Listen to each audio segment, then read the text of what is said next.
Friends, welcome to Jenny kitchen. இன்றைக்கி நம்ம கிச்சனில் கேரளா ஸ்டைலில் மசாலா சுட்டம் பார்க்க போகிறோம். இதுக்கு தேவையான பொருட்கள் 1/4 கிலோ சின்ன வெங்காயம். நான் இப்போ 20 மிளகாய் எடுத்துருக்கேன். உங்கள் தேவைக்கு எடுத்துக்கோங்க. நான் இப்போ 1/4 கிலோ சின்ன வெங்காயம் தோல்லாம் உரிச்சு எடுத்து வச்சுக்கோங்க கழுவி. இப்போ இதில் மிக்சியில் போட்டுக்கோங்க. மிளகாவும் சின்ன வெங்காயத்தையும் போட்டு நல்லா ஆட்டி எடுத்துக்கலாம். நான் 20 மிளகாய் எடுத்துருக்கேன். உங்களுக்கு எவ்வளோ தேவையோ அவ்வளோ எடுத்துக்கோங்க. இப்போ நம்ம உப்பு போடலை. இந்த ஸ்டேஜில் நம்ம லைட்டாக உப்பு போட்டுக்கலாம். உப்பு போட்டு நல்லா ஆட்டை எடுத்துடலாம். இதை ஆட்டை எடுத்துக்கோங்க. இப்போ இது வந்து சூரை மீனில் சின்ன சைஸ் மீன் தான் இப்போ நான் எடுத்துருக்கேன். இப்படி இதுக்குள்ளாடி இந்த மசாலாவை வச்சிடலாம். இந்த சின்ன வெங்காயம் காந்தாரி மிளகு இதெல்லாம் நல்லா அரைச்ச ஸ்டஃப் வந்து இந்த மாதிரி நம்ம உள்ளாடி வச்சிடலாம். 2 பக்கம் ஸ்லைஸ் விட்டு நடுப்பக்கம் முள் இருக்க விட்டுட்டு 2 பக்கம் இந்த சதை சைடு வரும்ல அதை மட்டும் கட் பண்ணி விட்டுக்கோங்க. இங்கே பாருங்கள், இதில் தடைக்குள்ளே இருக்க பூ இதெல்லாம் குடல் எல்லாமே வெளியே எடுத்துட்டேன். இப்போ இதுக்குள்ளாமல் ஸ்டஃப்பாக வச்சுருக்கேன் மசாலா. இப்போ இது ரெடி ஆயிடுச்சு. இப்போ ஒரு 5 நிமிஷம் இப்படி வச்சிடலாம். அந்த மசாலா எல்லாம் மீனில் நல்லா பிடிச்சட்டும். ஒரு 5 நிமிஷம் இருக்கட்டும். அதில் இப்படி ஊறுத மாதிரி அப்படியே இருக்கட்டும். இப்போ கடாய் அடுப்பில் வச்சுக்கோங்க. அது லைட்டாக எண்ணெய் விட்டால் போதும். இப்போ ஒரு பவுலில் கொஞ்சோண்டு தண்ணி 1/4 கப்பு தண்ணி எடுத்து 1 ஸ்பூன் உப்பு போட்டு கரைச்சி வச்சுக்கோங்க. இப்போ எண்ணெய் காஞ்சிச்சு. இப்போ இந்த மீனை எடுத்து இதில் வச்சிடலாம்.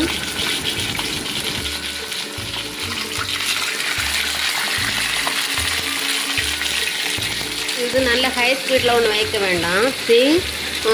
கொஞ்சம் ஸ்லோவாக வச்சா போதும்.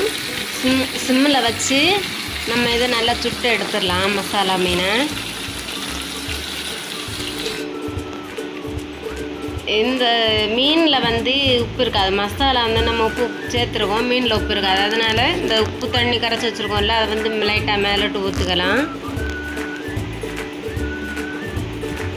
அப்போ மீன் வேகும்போது அந்த உப்பெல்லாம் சேர்ந்து சாப்பிடும்போது எல்லா டேஸ்ட்டுமே கிடைக்கும் அந்த மீனில். அது வந்து 2 சைட்லையுமே சரிச்சு போட்டாலே போதும். இந்த மீனை நல்லா வெந்துடும். கமத்து போட்டிங்கன்னா அந்த மசாலா எல்லாமே வெளியே வந்துடும். 2 சைடில் நீங்கள் திருப்பி போட்டாலே போதும். அந்த சூட்லேயே மீன் நல்லா வெந்துடும். பாருங்கள், நல்லா வெந்துடுச்சு பாருங்கள். இது சாப்பிட்டு பார்த்தாலும் ரொம்ப டேஸ்ட்டாக இருக்குங்க. இது வந்து கேரளா ஸ்டைல் தானே, ஏற்கனவே சொல்லியிருக்கேன். ரொம்ப காரமாக இருக்கும். அந்த சின்ன வெங்காயம் சேர்த்துறதுனால டேஸ்ட்டும் நல்லா இருக்கும். நீங்கள் ட்ரை பண்ணி பாருங்கள் ஃப்ரெண்ட்ஸ். ட்ரை பண்ணி பார்த்துட்டு அடுத்த வீடியோ இந்த கமெண்ட் பாக்ஸில் நீங்கள் எப்படி இருக்குன்னு கமெண்ட் பண்ணுங்கள்.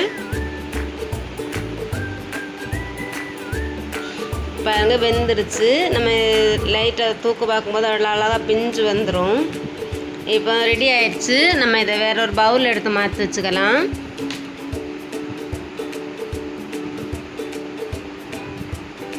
பார்த்தீங்கன்னாவே ரொம்ப சூப்பராக இருக்குது.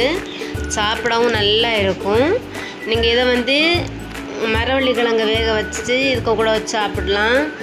சாதத்து கூட சாப்பிடலாம். ரொம்ப டேஸ்ட்டாக இருக்கும் ஃப்ரெண்ட்ஸ். ட்ரை பண்ணி பார்த்துட்டு எப்படி இருக்குன்னு கமெண்ட் பாக்ஸில் கமெண்ட் பண்ணுங்கள். இந்த வீடியோ பிடிச்சிருந்தா உங்கள் ஃப்ரெண்ட்ஸுக்கு எல்லாமே ஷேர் பண்ணுங்கள்.